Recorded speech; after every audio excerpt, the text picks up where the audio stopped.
اور آج تک رسول اللہ صلی اللہ علیہ وسلم کی زندگی میں طائف کے واقعے کی سب سے بڑی امپورٹنس ہے۔ جیسے ہی وہ غلام رسول اللہ صلی اللہ علیہ وسلم کے پاس آیا تو آپ صلی اللہ علیہ وسلم اپنے سارے غم بلا کر اسے بھی اسلام کی دعوت دی اور اس سے پوچھا کہ تم کہاں سے ہو؟ تو اس نے کہا میں نینوا سے ہوں۔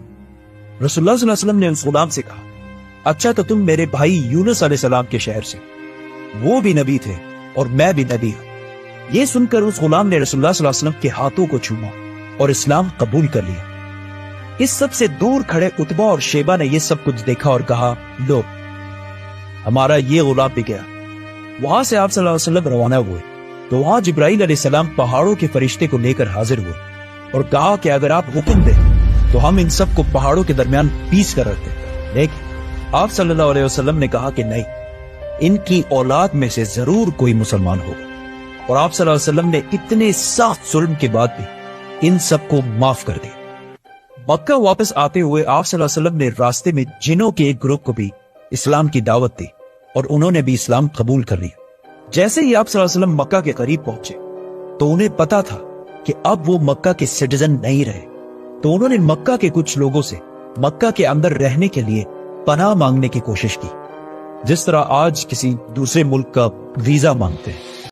پہلے دو لوگوں نے پناہ دینے سے انکار کر دیا، لیکن تیسرے مطعم بن عدی نے رسول اللہ صلی اللہ علیہ وسلم کو پناہ دی۔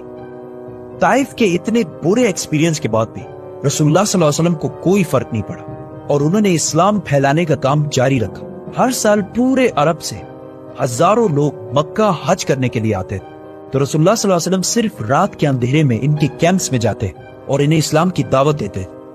لیکن اس سب سے بھی بہت کم لوگ اسلام کی طرف آتے، کیونکہ جب بھی آپ صلی اللہ علیہ وسلم اسلام کی دعوت دیتے تو ابو لہب آپ صلی اللہ علیہ وسلم کے چچا ان کے پیچھے پیچھے جاتے اور سب سے کہتے کہ ان کی بات نہ مانو۔ طائف کے اگلے سال جب رسول اللہ صلی اللہ علیہ وسلم ان کیمپس میں گئے تو وہاں مدینہ کے 6 لوگوں سے ملاقات ہوئی۔ جیسے ہی آپ صلی اللہ علیہ وسلم نے انہیں اسلام کی دعوت دی تو انہوں نے آپس میں کہا کہ کیا یہ وہی پیغمبر تو نہیں ہے جس کے بارے میں یہودی ہمیں بہت سالوں سے کہہ رہے ہیں؟ اب یہ کسی کو پتا نہیں تھا، پچھلے 1000 سال سے اللہ یہودیوں کے ذریعے مدینہ والوں کے دماغوں کو ٹرین کر رہا تھا کہ بہت جلد مدینہ میں ایک پیغمبر آنے والے ہیں۔ مدینہ کے ان 6 لوگوں نے ڈائریکٹ اسلام قبول کر لیا اور واپس جا کر مدینہ میں اسلام کو پھیلانا شروع کیا، جس کی وجہ سے اگلے سال مدینہ سے 12 لوگ اسلام قبول کر کے آپ صلی اللہ علیہ وسلم کے پاس آئے اور آہستہ آہستہ اس طرح مدینہ میں ہر گھر تک آپ صلی اللہ علیہ وسلم کا نام پہنچنے لگا۔ آہستہ اس طرح مدینہ میں ہر گھر تک آپ صلی اللہ علیہ وسلم کا نام پہنچنے لگا۔